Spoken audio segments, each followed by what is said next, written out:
Hello, everybody. Welcome back to another live chat. I missed you last week. I know we jumped back into the new year and then immediately I couldn't go live last week. My mom was out of town and she's my help during the day. I know I probably could have found a babysitter or someone to help, but I'm not quite ready for that yet. But that's just where I'm at. Let's kick it off with our first question that we always start with. So say hello and share what is one small win that you have from the last week. One small or 2 weeks, since it's been 2 weeks since we've chatted. One small goal-related win. I would love to hear from you. If you are here live, please say hello in the live chat and share your win there. And if you are part of the replay fam, thank you for watching the replay. I would love to hear your win in the comments. While I wait for some of the comments to come in, I'm going to share mine. We have cooked 5 meals at home the last 2 weeks. And I know that may not seem like a lot, but the number of home cooked meals that we had that my mom didn't cook before that was very small. Between being pregnant and then having a baby, we have not cooked a whole lot of meals in our new apartment. And so it is our win. Sam cooked one of the 5, but that is our win from the last couple of weeks. So I would love to hear from you in the chat. What is your win? I got my coffee. It smells so good. I also have the space heater on. It is freaking cold outside, y'all. And I've got these big, beautiful double door windows in my office that bring in this beautiful natural light, but it also makes it very, very cold. It smells so good. Okay, got back into working out. Love that. My win is I made it live to this and the goal setting last night, prioritizing myself and my goals. Jennifer, I love that so much. I know that it takes a lot to commit to showing up live to things and not just saying, oh, I'll watch the replay later, but it's so much more beneficial. I know some of you can't always make the lives. You have varying conflicts, but if you are able, showing up for yourself, committing to being there live as opposed to just doing something else in its place. I moved one of my action steps to next month. I have time to do the step, but not enough time to follow through. So it got moved and I don't feel bad about it. Jamie, I love that. My win is having my baby's first birthday party. Oh my gosh, Amy, that I remember you talking about having a baby on these lives. And now you have a 1-year-old, which is just amazing. I'm so glad that you guys had a wonderful time. Huge milestone and first time you've hosted a party in your new house. Back to tracking my sleep and my vitamins, organized 3 craft drawers instead of just 1. Look at that progress. Keeping positive, even though a pipe burst in our home. Oh my goodness. This is life happening, right? Life is going to happen. Things are going to pop up, but what progress can you make? Focus on what you can do, what you can continue to do while you're staying at your in-laws, as opposed to what you can't do and what you have to change up. Made it back to church. Been keeping up with tracking 4 habits for several weeks now. Didn't necessarily do them, but I tracked them. Alexis, that is a absolutely huge win. Tracking is almost as beneficial as actually doing it sometimes. The benefits of tracking, not only is it to have the data so that you can make a decision for the next month, but you can see the progress that you are making. So yes, there's going to be days that you didn't do it. I've always talked about this with habits. You're not going to do something every single day. You're going to miss days, but you can see the days that you did do it. So I love that you are being consistent with tracking it. That is awesome. All right. So many exciting wins. Let's move into my reading updates for the week. Some of these are going to be the same and some of these are new.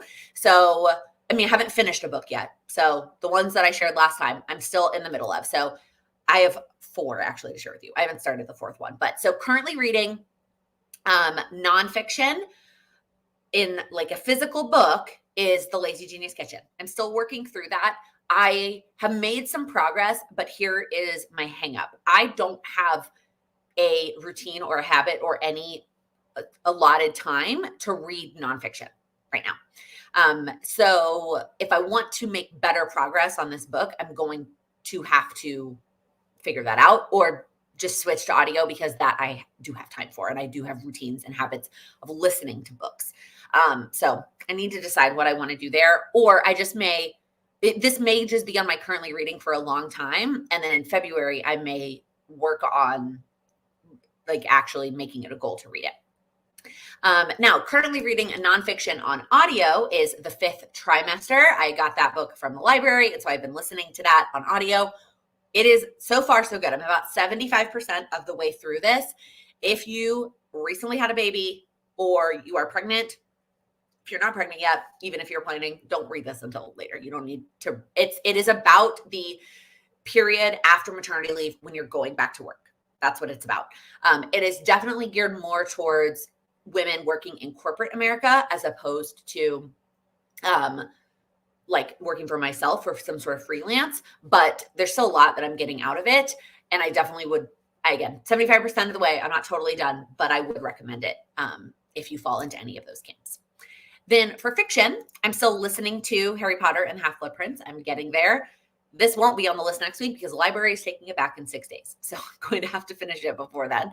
I really only listen to this as I'm falling asleep and during night feedings. And so I need to really maybe do the math and see if I'm going to make it through that, or I may need to prioritize it during the daytime a little bit to be able to finish it. And then this weekend, I downloaded another fiction book, putting hard copy in quotes because it's on my Kindle, but not audio. And it's The Housemaid. So we are traveling this weekend. We are going to a wedding. And so I know last live, I talked a lot about fiction, like reading 2 fiction books, listening to Harry Potter on audio, but then also reading another fiction book. And the other fiction books I want to read this year, I have like the physical copy of, and I didn't want to take one of those books with me on our trip, but I wanted to read on the plane. So I downloaded this and I'm going to start that over the weekend. That is the reading update. Couple more wins. I made it to the live. Definitely a win. Getting back on track with your eating, no longer at your lifetime highest weight. That is amazing. Also, I love your handle. Got furniture for your family room and decluttered. I love that. Love The Lazy Genius. Listen to her book on audio. Sitting and reading isn't my thing. I totally get that. And now I am definitely leaning more into audiobooks. But this book in particular, there is a lot of visual components to it. And I do think it would be beneficial for me to read the actual book. And I think there's a couple different pockets of time that I'm thinking about that I could incorporate it. So thinking about it more, we'll see. We'll see what I decide.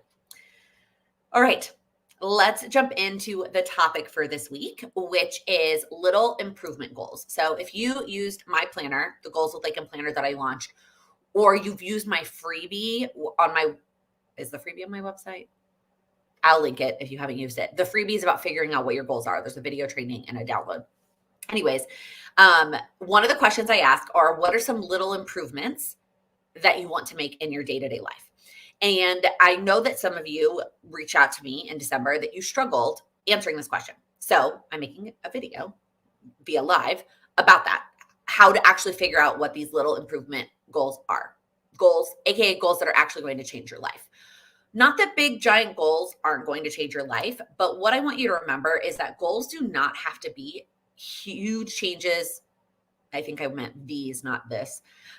Huge changes or big, giant dreams to impact your life. Like those goals are awesome. And spoiler alert, next week, we're going to talk about big goals and big dreams and breaking those down. And when I'm talking about big things, I mean like multi-year goals, quitting your job, writing a book, buying a house, like those kinds of things. Those are awesome. And those obviously impact your life. But those little improvement goals to your day-to-day life also, if not more so, can have a really, really big impact. So that is what we're going to talk today. I'm going to give you 3 questions, exercises, things to think about when you are trying to figure out what these little improvement goals are. So the first one is an exercise I've talked about before that I love, and that is your ideal day. So what would be your ideal day? In this component of it, it is what is your ideal day in the current status of your life? So being realistic.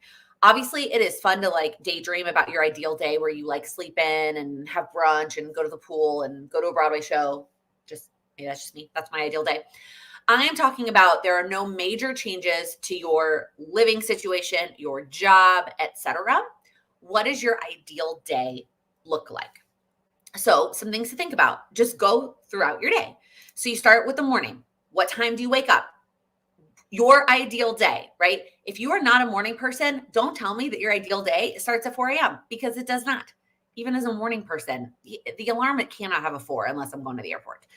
5 something is going to be the earliest I'm going to get out of bed. And I am a morning person. So in your ideal day, what time do you get up? What's the first thing you do when you wake up in the morning? What do you eat for breakfast? Do you even eat breakfast? Who else is awake when this event is going on? Do you commute to work? If so, what do you do during the commute? How does the morning feel overall? Now, I am not telling you, and we go through any of these questions, that you're going to make this list and like wake up tomorrow and start doing this. No. This is just for you to envision the ideal state. The other thing I want you to remember as we go through this, you are allowed to change your mind. So you might think that your ideal day looks a certain way or feels a certain way. And then when you actually try that, it may not work. And that's okay. Given what you know now, given the information that you have in front of you, what does your ideal morning look like? Next up is the daytime. What does your daytime look like? Again, we're not changing our job in this ideal day. So given your current state of your current job, whether that's working at home, working in an office, being a teacher, being a stay-at-home mom, whatever your daytime looks like, your daytime job, when do you take breaks? I actually had originally typed, do you take breaks? No, you do take breaks. When do you take them? When do you take breaks? When do you eat lunch? You need to eat lunch. Like lunch. Do you eat breakfast is still a question because I know a lot of people will do some sort of fasting or you don't want to eat till you're hungry. But like lunch, like you need to eat something at some point. When do you eat lunch? How do you want to feel during the day? Like how do you normally feel during the day? How do you want to feel during the day? And this is also one of these questions when we're talking about feelings. Sometimes it can be easier to think of the negative. I don't want to feel X. If that's easier for you and you want to start there and then try to find the positive. Try to flip it around and figure out what the positive is. Next up is your evening. So this is like transitioning from the daytime to the nighttime. So what do you do on your commute home? If you have a commute home, if you don't have a commute, do you want to make a commute? Like, do you want to have a transition between the end of your workday and the beginning of your evening? What's for dinner? Is dinner already prepped or is it just planned? Do you have a set where you're like, this is the meal we're cooking on Tuesday? Or do you have like, these are the 4 meals we're cooking this week and you get to pick day by day? What does that look like? Is somebody else cooking dinner for you? What does dinner look like? Who are you spending time with in the evenings? Do you need a little bit of alone time? Do you need people because you were alone all day? What does that look like? What are the vibes? Like, what does that evening feel like to you? What do you need to, turn the lights down, maybe light a candle, like make it feel a little bit more calming after a busy day at work? This is also one of those activities that I want you to take off the I do it this way because it's always been done that way hat. That's was one of my biggest pet peeves working corporate. It's like, well, this is how it's always been done. Okay. That doesn't mean we have to keep doing it that way, right? So even if how it's always been done is that you come home and you immediately jump into cooking dinner and your family eats dinner at 6. Okay, well, maybe you decide that you need like 15 minutes of a buffer to be able to do something. You do that something and then dinner's now at 6:15. I know that that's not always feasible. And again, we're thinking about our current season of life. So maybe that's not even possible. Maybe you get home and you immediately change clothes and you're carting kids around to activities all evening, right? Or maybe you get home and you're immediately into bath and bedtime for your little ones. Like even your current season, what does it look like? And then do this activity at a later date when there's a transition. And then of course, the nighttime. What do you do before bed? What time do you go to bed? What time do you get in bed? And then what time do you fall asleep? Because for most of us, those are 2 very different times. I have finally understood the concept. And I know some of you have been telling me this for years. The like doom scrolling in bed where you like get in bed and you know it's time to go to sleep, but you sit and scroll on your phone. I actually used to not do that. Like that. I was like, I get in bed and I go to sleep. But that was before I spent most of my day caring for somebody else. And now I do sit there and scroll way past. I know I'm like, she's asleep. I should be asleep. And I scroll instead. So what does that ideal look like? Maybe I don't scroll 0. Like we're not necessarily going to the extreme of like nothing. Maybe it's I scroll for 5 minutes and then I put my phone away and I turn on my audiobook. How do you make sure you get quality sleep? Notice I didn't say quantity. If quantity sleep is a goal for you, awesome. For some of us, that's not a goal right now. It's not something that is completely within my control, so I'm not focused on it, but I am trying to focus on my quality of sleep. So the sleep I do get is better. So that's the ideal day activity. Again, the keys here are given you're not making any giant life changes. You're not changing your job. You're not moving. You're not having kids in a different season of life. Given where you're at right now, what does that ideal day look like? And what are the little changes that you could make to get there? Because once again, I'm not saying you're going to wake up tomorrow and start living this day, because you're not. But let's say you currently get up at 6 and you are like, I would really like to get up at 5:30 so that I have 30 minutes to myself to drink coffee before anybody else gets out of bed and read a book for 20 minutes. Maybe you start inching your way back. So next month, you set a goal to wake up at 5:50 and you just do 10 minutes. And then the next week, you set a goal to wake up, or next month at 5:40, and you work your way back. That is what I'm getting at, those little tiny improvements. So the next question or activity to ask yourself, number 2, is what are the little frustrations that pop up throughout your day?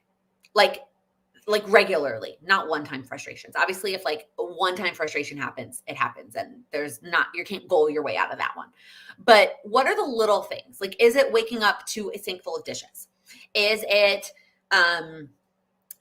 sitting in traffic on your way home? I know my mom, when we used to live in the suburbs and she would commute to the city, my mom preferred to drive than take the train. And she realized that if she just left 30 minutes earlier, she would not have to deal with any traffic. And yes, in the morning, it's like I'm sacrificing those 30 minutes in the morning with my kids, but it would take her half the time to drive into the city to get to work. And then she was able to leave earlier and get home and spend time with us in the evenings. Little tiny changes like that, that's going to make a big difference. So just sitting in traffic, is that a little frustration? And then ask yourself, what is a small tweak or a small change I could make to help with that? And then the last one is when you find yourself saying, today was a good day. Like if somebody asks you at the end of the day, how was your day? And you say, it was a good day. What happened? What did that day look like? What are the things that happened that day that make you say it was a good day? Now, again, just like the frustrations, there's going to be little things that happen that you can't goal into, right? It's either A, with not in your control, or B, was a one-time thing that happened that was awesome. That's great. But when you answer that question, that today was a good day, what are the little things that you could goal into that made it a good day? I didn't hit any traffic on the way to work. Dinner was already prepped and ready to go. What are the little things that you find yourself saying when you answer the question, today was a good day? The last thing I'm going to say, and then I'll get over to the comments. Do not compare. This is your life. These are the things that matter to you. I have obviously been on a Lazy Genius kick reading The Lazy Genius Kitchen. And if you saw my Instagram stories, watching her YouTube series about the Lazy Genius Kitchen, and every time she starts with what matters to you, what matters to you. And everybody has a different priority. It's amazing. All of us can live lives that we love and have different priorities. What matters to you? So you cannot compare what somebody else wants to do with their life or their day or their etc. to yours. This is individual to your life and what is important to you. So we're letting go of our comparison hat when we talk about this. All right, let me go over and see what the comments say.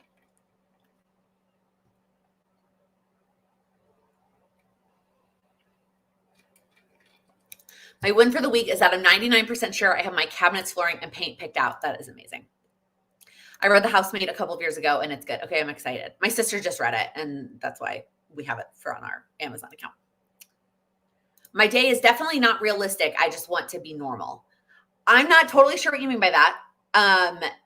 Again, everybody's life is different. So I actually try to really stray away from the word normal because there's no such thing as normal. It's especially annoying right now when the pediatrician is like, that's normal. I'm like, okay, but like, again, normal. I try to use the word common if I'm referring to that, because there are things that are more common. Doesn't mean you have to do them, right? Doesn't mean it has to be the situation for you. So your day is your day. And if you would not consider it normal, it's still your day. I planned 1.5 hours for my morning routine just to be able to wake up slowly. It gives me so much peace of mind. I love that you figured out what works for you, Lisa. And everybody's different. If you don't have an hour and a half in the morning, or if you don't want to have an hour and a half in the morning, that's totally fine. You can't goal your way out of that one. Could make anti-inspirational merch. Joanna, maybe I need to put that somewhere on a sticker on a cup. I finally I've been drinking iced coffee in these for so long that I haven't used this mug in so long, and I'm finally using it. Now this coffee's gonna be cold. It's so good. Yeah, you can't goal your way out of that one. Things are gonna pop up. Like the person who shared earlier, staying positive because a pipe burst in their house. Like you can't goal your way out of a pipe bursting in your house, right?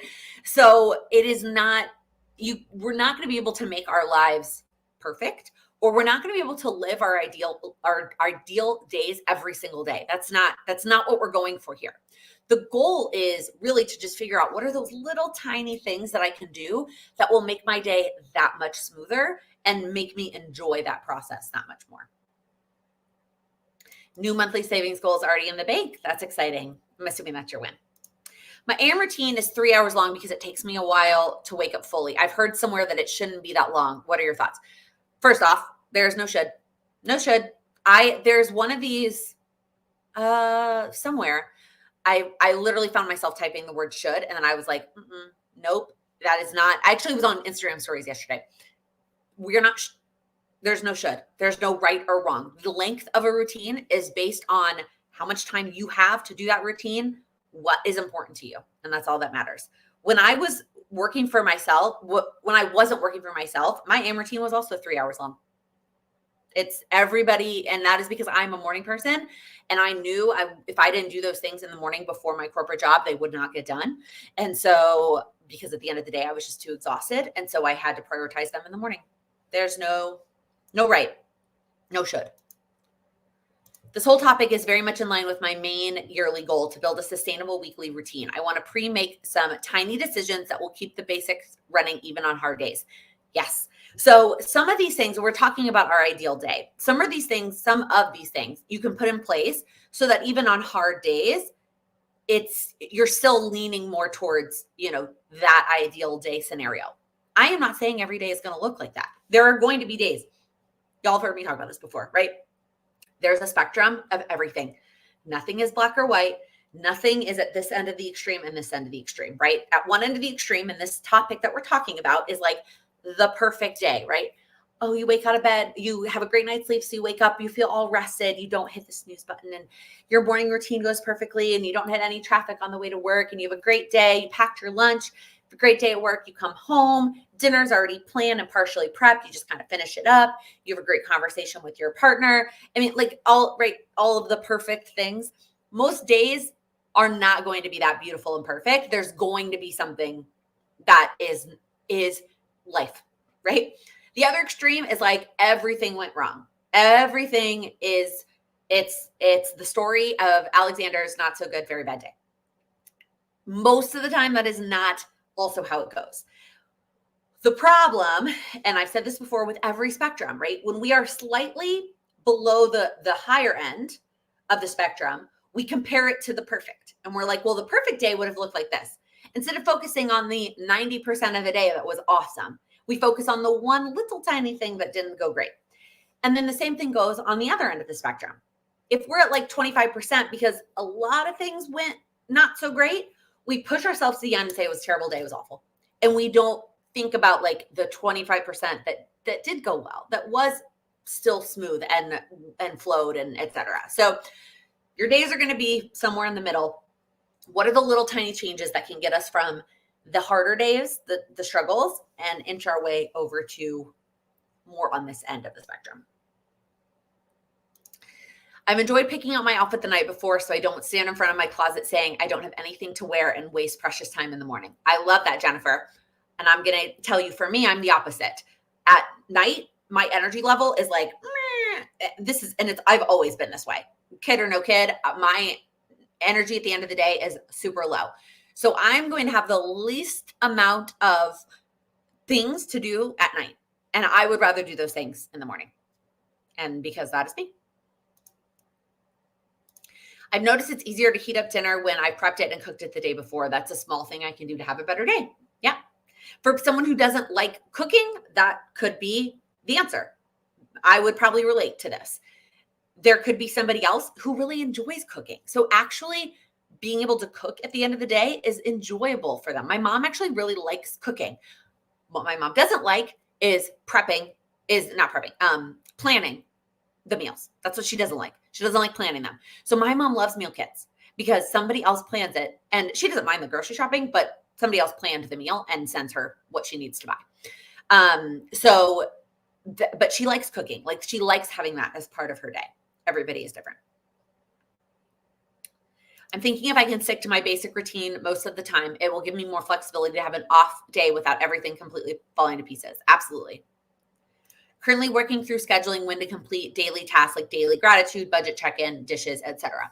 So I 100% think that it is beneficial most of the time to have these things scheduled and have them happen at the same time every day.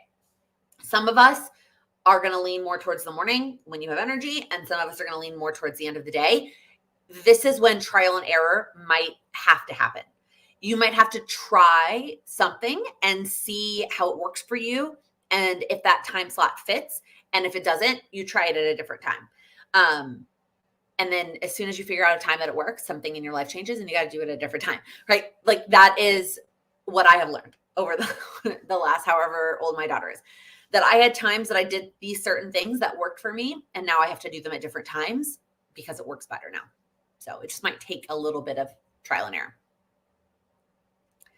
I'm the kind of person who chooses to spend Sunday pre-making decisions, laying out an entire week's worth of outfits, prepping lunch, etc. I love that. Yeah, you could do it instead of doing it the night before. Like Jennifer said, you could do it on Sunday for the entire week. I am also the opposite here. I don't like committing my Sundays to prepping for the week. I like the weekends being able to do whatever I want to do. I want to be able, if I want to impromptu do something on a Sunday, I don't want to feel like, well, I also need to be doing these things. So I am setting up my routines and my life in a way that I don't do that on Sundays. Everybody's different. I don't mind cooking. It is spending all of the time prepping and cooking for one person and then having to clean everything up. Totally. Everybody. And so, right now in the season that you're in, Amy, right, the priority is less dishes, less cleanup, for you because you're cooking for one. I don't really like cooking, but I do like autonomy. Totally. I like doing that because I can cook something for tomorrow when I'm full from tonight's dinner. Oh, interesting. Okay. Gallup talks about not focusing on things with a deficit mindset. So my issue comes when the not so perfect derails progress towards better instead of celebrating what went right and gaining momentum. I'm going to read that again for my own brain. My issue comes with when the not so perfect derails progress towards better instead of celebrating what went right and gaining momentum. We are all guilty of this, right? We focus on the negative, right? We focus on what went wrong and what didn't work instead of focusing on these are the things that did work. These are the things I did check off. And that's one of the reasons tracking is so important. Like I said to the person who said their win was tracking the habits, not necessarily doing them, because you can focus on what went right as opposed to focusing on the days that you didn't do it. Awesome. That is it that I have planned to chat today. Perfect. Another 30-minute on the topic and the intro and all the things. So now we're going to move into Q&A. So any questions that you have, it can be about the topic. We can keep chatting about this. It could be a question about your specific goals. I promise that even if you feel like it is unique and specific to you, somebody else will benefit from your question. It could be a struggle that you're having. It could be something I've talked about before that you want me to elaborate on. It could be anything else. My hair is being funky. Also, am I ever going to do my hair again for videos? I don't know.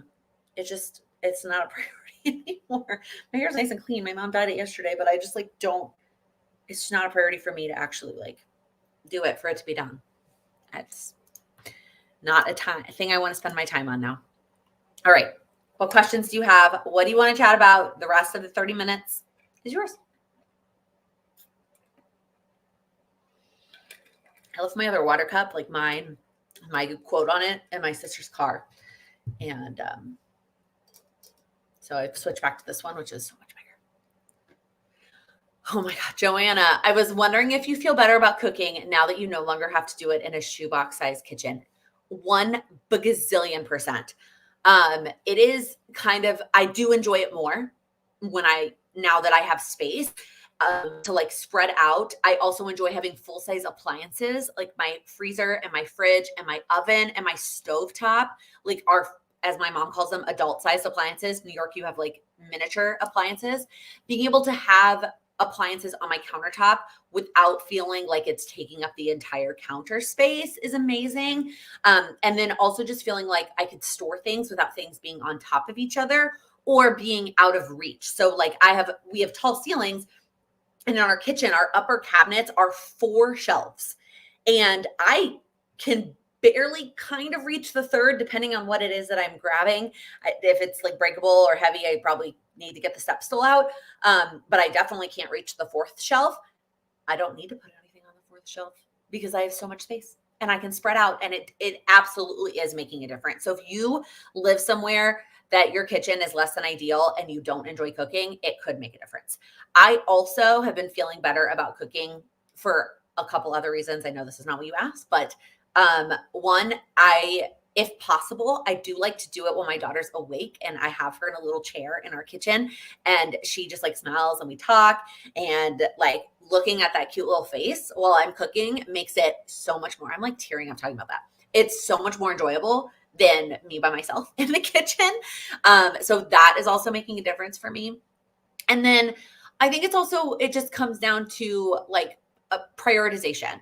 And there are just other things now financially that I want to spend money on or save for, that cooking at home versus eating out, to us, that's the priority. So it is better. It is getting better. Thank you. I appreciate that. It's not even like a self-conscious thing. I just think it's funny that I pretty much always made sure that my hair was done for the lives in the past. And now I just don't even, it's not worth it. Okay. Topic. Also an option if you have something you want to chat about, but you don't know how to phrase it. How to improve quality of sleep. I'm restless and toss and turn a lot. So I always recommend, it's on my shelf right there. It's called Why We Sleep. Highly recommend that book. There is, especially at the end, he's got like his, I don't know, 10, maybe it's 12, I don't know, some number of recommendations for better sleep. And some of them some of them are things, right? Don't have caffeine past a certain point. Make sure you go outside and get some vitamin D. There's a ton of different options. And as always, you do not need to do all of them. We are not in an all or nothing mindset.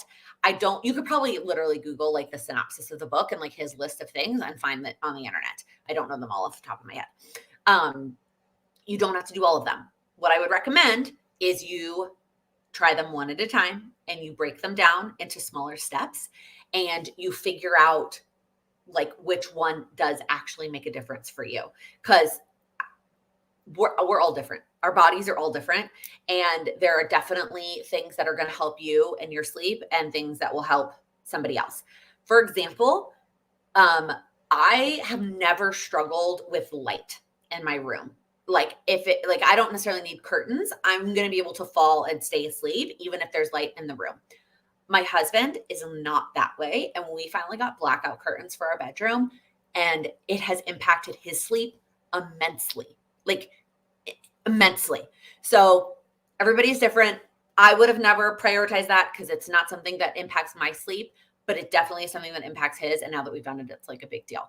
So figuring out what works for you, and trying like all those little tiny things, and they do add up. And like as I sit here and drink caffeine, like the amount of caffeine, the timing of caffeine, there's a lot of different factors. So that'd be my recommendation, is that if that's a big goal for you, read that book, start implementing his little steps.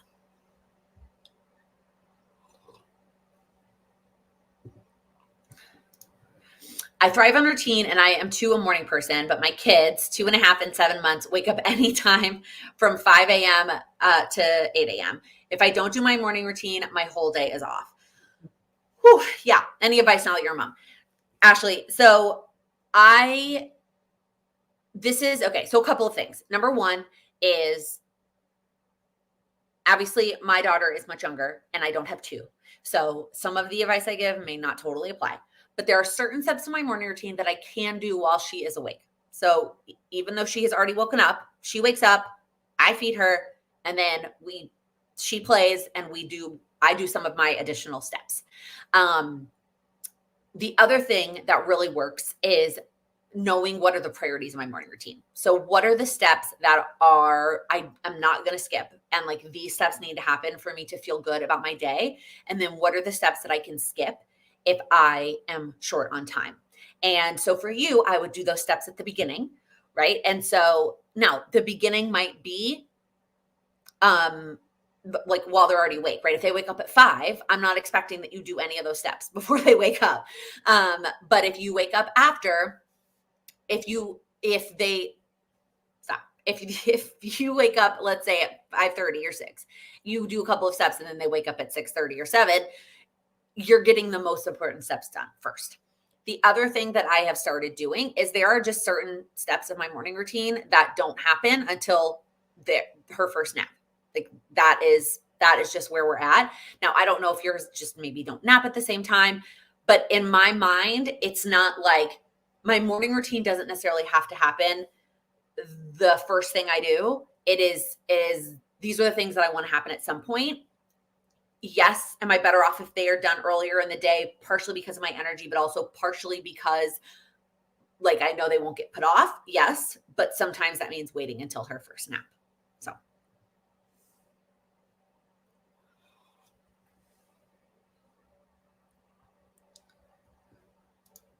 my 1-year-old likes to stand on a chair at the counter while I'm cooking. I love that. I can't wait till she can like stand up and be in the kitchen with me.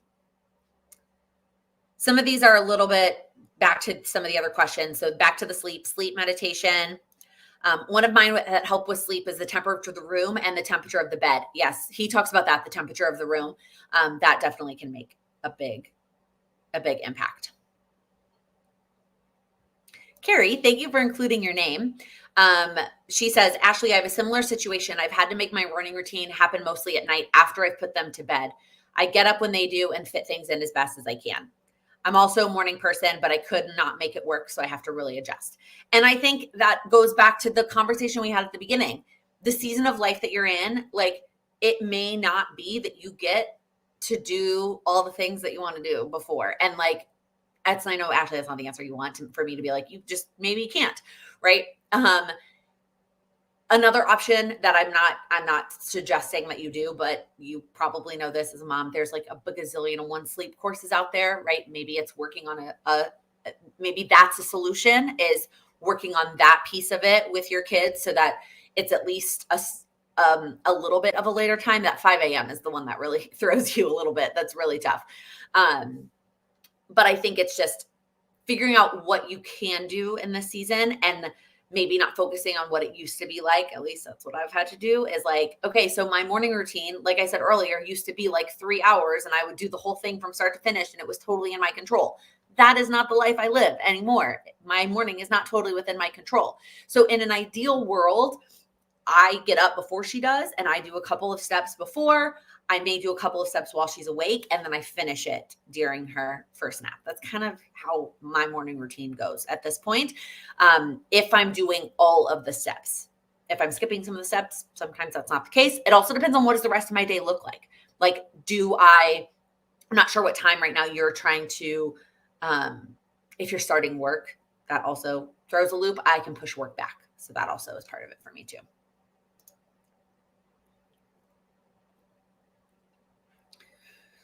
Okay, going back to this question, how do you stop adding things to your plate? How to know when it's enough, especially in January? Jamie says, second that question. How do you know when it's not obvious, when to add a goal and when to put it on an ideal list for later? So 95 for me, 95% of the time, it can go on an ideal list for later.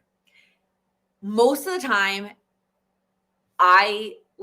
we can think of what we need to do in the month before the month starts. and we can plan the month. Maybe yours is at 95%. Okay, maybe yours is a different amount. Some percentage of the time, you can plan it in advance. You can plan what is going to happen that month. You can plan your goals, and you can have, these are the things that I'm focused on in January. So then when something pops up, I literally ask myself, is this time sensitive? And if the answer is no, it's not, then it is going on a future idea list. And whether that is a to-do list, even for the next day or the next week, but it seems like asking about month, I already have 2 idea lists like running for the rest of the year. I have a February idea list. So when I think of a step that is related to my current quarterly goals, that goes on my February idea list. And then when I have an idea that is not related at all to my quarterly goals, but fits within my annual goals, it goes into my Q2 beyond idea list.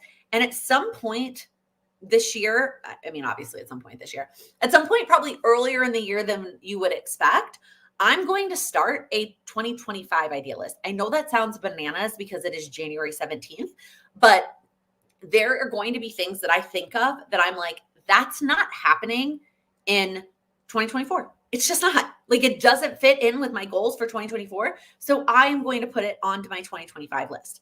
Now, if things pop up that you have to add, you have a couple of options. Option 1 is you always leave white space for those things that are going to pop up. So if you know that you have a life where things pop up more often, you leave white space for when those things are going to pop up, and you have that extra buffer. The other thing is when things pop up, you take something off. It's like the 1 in, 1 out rule for like houses and decluttering. The same thing applies to your calendar. You can have a 1 in, 1 out rule for your calendar. So if something pops up and you are like, this is something I want to include for whatever reason, you may have to let something else go. And that can be on whatever time frame you typically plan. But the more you just keep piling on, you're not going to get anything done because you're just going to keep adding, and then you're going to feel overwhelmed, and then you're going to not do anything. Maybe that's just me, but it is so much more beneficial for you to postpone it to a time where you can actually schedule time for it and not try to pile it on to a time period that you already have planned out. Again, whether that's a day, a week, a month, a quarter.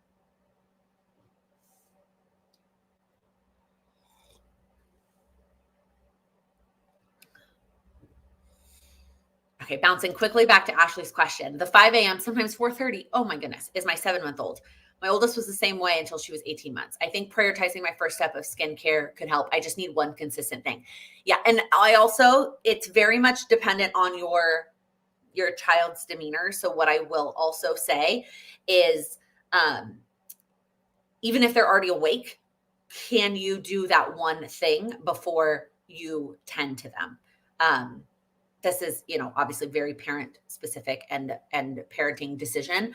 But if your child is awake, but not like wailing, like, I'm not going to go into that. Ashley, we can text about it if you want to talk more. Sorry.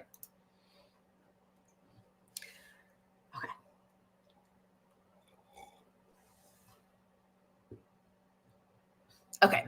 I think the next question, I'm trying to keep the topics lumped together because if you noticed, if you're here live, you may have not watched the last one, or you may have been there live rather. I'm starting to add timestamps in the description of the live so that you can see the topics, partially for the people watching the replay if they want to skip around, but then partially to go back and reference things like, oh, we talked about morning routines, this timestamp, etc. So I'm trying to make sure I capture all the comments related to a topic before I move on to the next question. So if it feels like I'm skipping your question, I promise you I'm going to come back to it.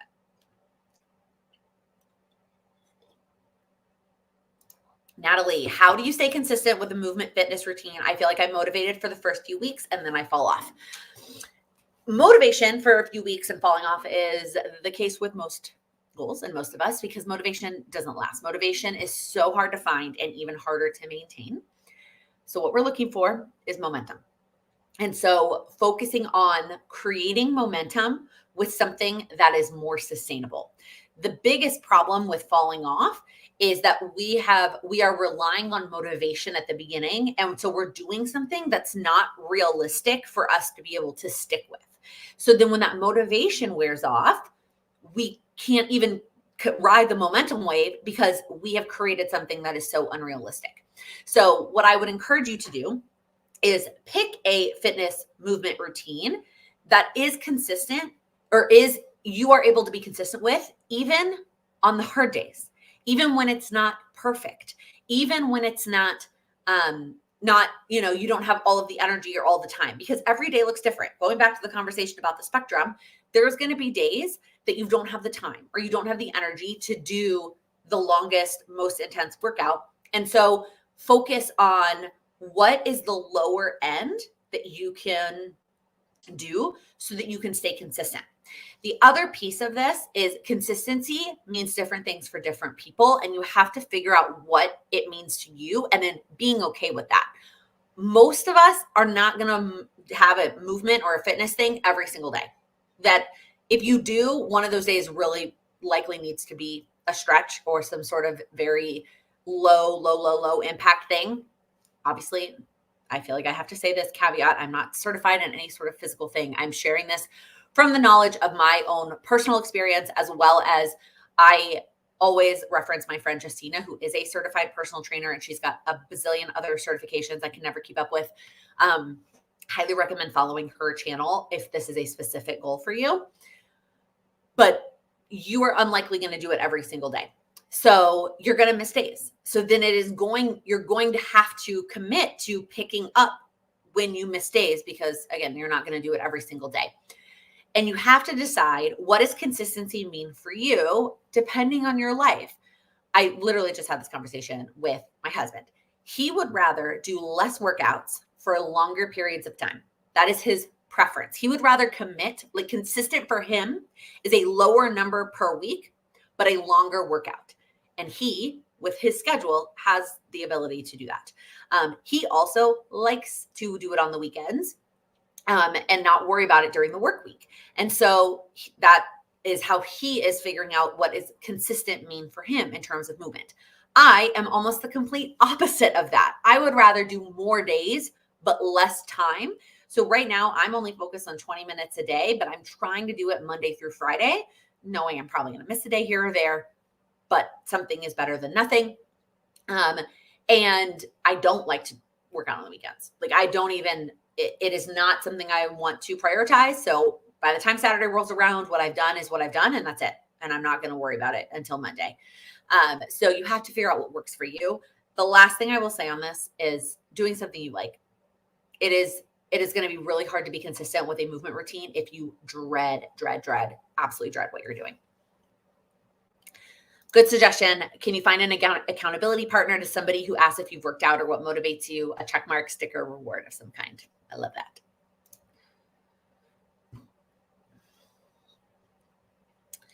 Amy, I started a 2024 idea list in February, March last year while I had a newborn. It really helped my mindset to have somewhere to put those ideas during a season when I couldn't take action on them. Absolutely. If you want to start a 2025 idea list right now, do it. It is like, absolutely. Again, right now, I only have a February and then a Q2, 3, 4 idea list, but the 2025 one is probably not far off. It will probably think of something soon that's not going to happen in this year. And either because it doesn't fit within my current annual goals, or it's just not a priority, time's sake. Time is limited, energy is limited. And if it is something that it's a great idea or something I want to do, I'm not going to prioritize it right now. I might add it for later. All right, I think I am all caught up on comments and questions and topics and all the things. Anything else that is on your mind that you want to ask about, etc.?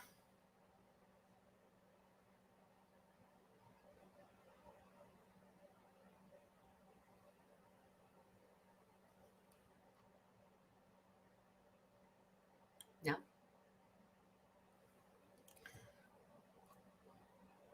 I redid my shelves a little bit in case you didn't notice. I got to move some stuff around.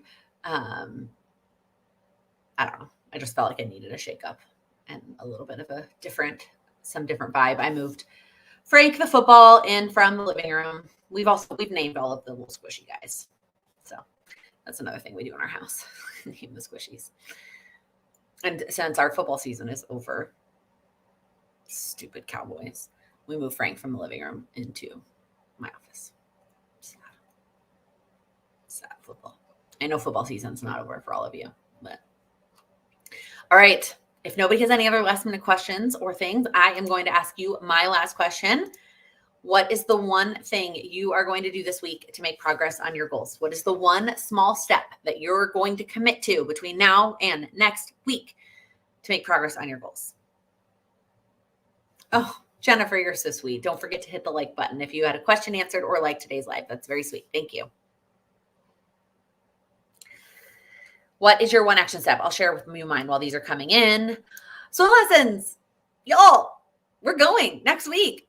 My goal in January was just to pick the dang place, and we're going. We're going to swim lessons next week, and I'm so freaking excited. I'm so excited. She's going to be so cute. I love this new format. I've had set like 6 alarms to remind me to watch. I love that. I'm glad that you like it. I think it's helpful. I like having conversations about the topics as opposed to just like, here, let me sit down and film for 10 minutes on a topic. And I do too. I'm liking it. I'm liking the new format.